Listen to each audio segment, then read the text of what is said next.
The physical body of the pharaoh was rendered timeless, perhaps turned into an open gate, or perhaps a type of anchor. It was heavily supplied with all manner of spells, amulets, talismans, and other forms of magical protection.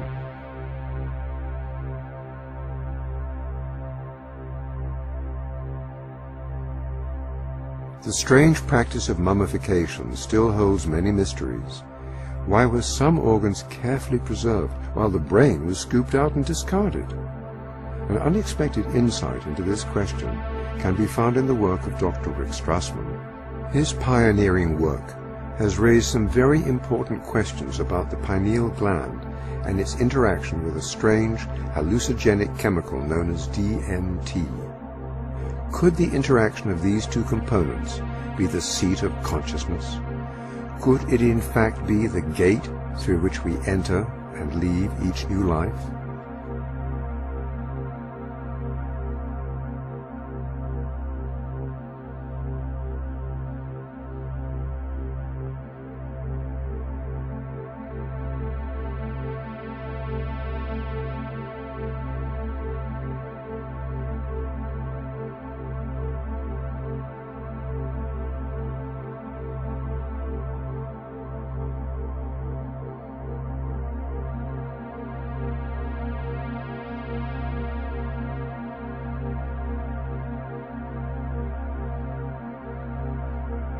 In terms of how the study started, I was interested in seeing if I could determine a biological basis of mystical states. That was probably how things started in the first place. And I was quite impressed with some of the commonalities that seemed to occur between spontaneously occurring mystical states, such as those that occurred with meditation and with spiritual practices, and even those described, from near-death experiences.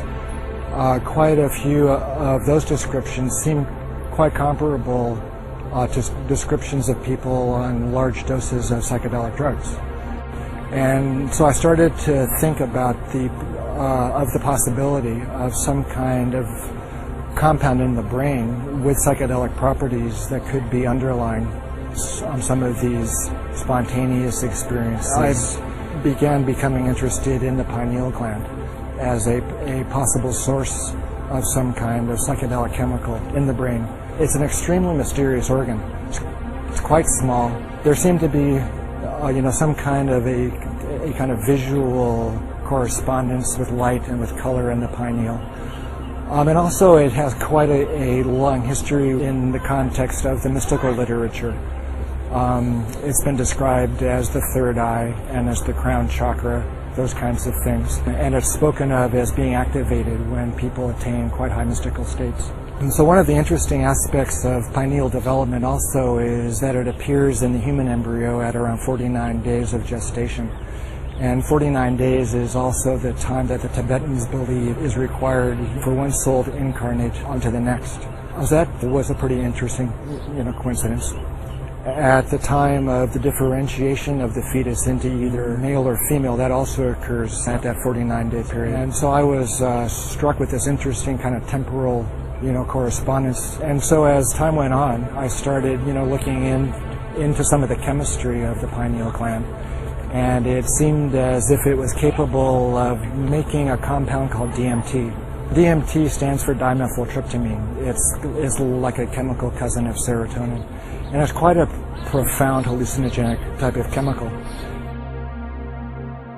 It seemed as if the pineal contained all of the precursors and all the enzymes and all of the building blocks that would be required to make DMT. So I started speculating about perhaps there was DMT released in the pineal gland and stimulating the brain under extraordinary states, either through spontaneous mystical states, the time of death, or at times close to death. And also I started speculating that perhaps it was stimulated at the time of birth as well. The pineal gland is extremely well protected from stress, but you can stress the pineal gland if the stress is great enough. Pineal's protective mechanism can be overridden. And so obviously the most stress in a person's life is at the time of death. The stress hormones like adrenaline and endorphins are at extraordinarily high levels at the time of death. And so that could possibly stimulate the formation and the release of DMT from the pineal gland at that time. And so you can, conceive of an individual's consciousness at the time of death being exposed to this big flash of DMT. And so the last thing that one is conscious of in the body is the release of this huge amount of this incredible psychedelic compound.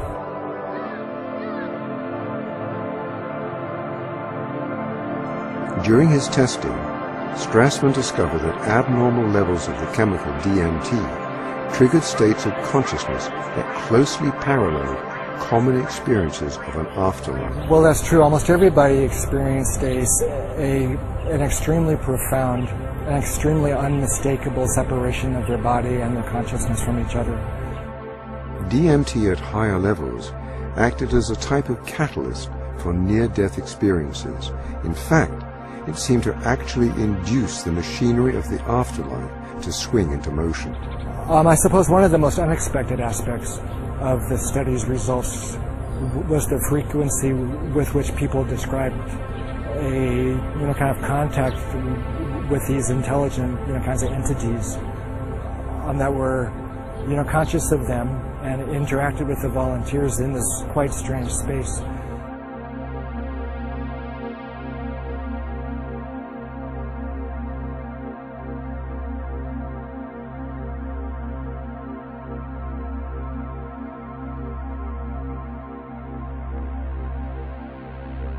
So these entities were both helpful and, kind of malevolent as well. Some of the helpers were kind of angelic, while other of these entities were kind of malignant and threatening. And actually a handful of the volunteers experienced, some traumatic encounters with these entities.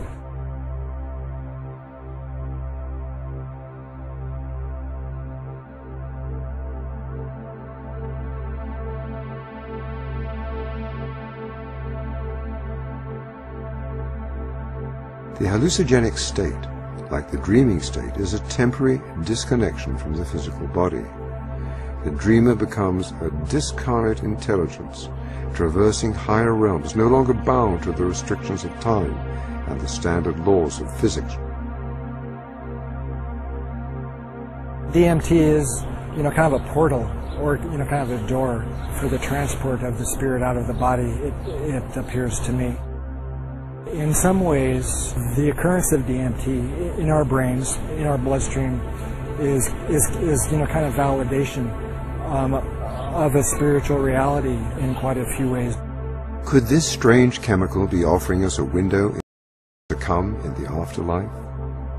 The frequent appearance of helpers or assistants to ease us through the transition to other planes of existence suggests at least a strong parallel with funerary and afterlife traditions throughout history. The discovery of the unusual properties of the pineal gland illuminate the many strange references to this most mysterious part of the brain. In strange and unexpected ways, the temples demonstrated a special emphasis on the pineal gland and its role as the intermediary between mind and body, the seat of consciousness, and possibly the gateway into and out of life. The results suggested that the mysterious pineal gland may be linked to the mechanism through which we enter and leave our physical bodies. Could this have been the reason that the brain of the deceased pharaoh was removed? Was the pineal a kind of link or bridge or tether between the physical mummified body and the consciousness? From the very beginning of time, we see evidence of a science that described and somehow aided the transition of consciousness from a material existence to existence on a higher plane. It appears as though this science used as its training ground the realm of dreams. The everyday act of dreaming may be a much more mysterious activity than most imagine. It may be a portent of things to come, the afterlife. The strange state of consciousness that one achieves during lucid dreaming might be the secret ability that opens doors in the afterlife.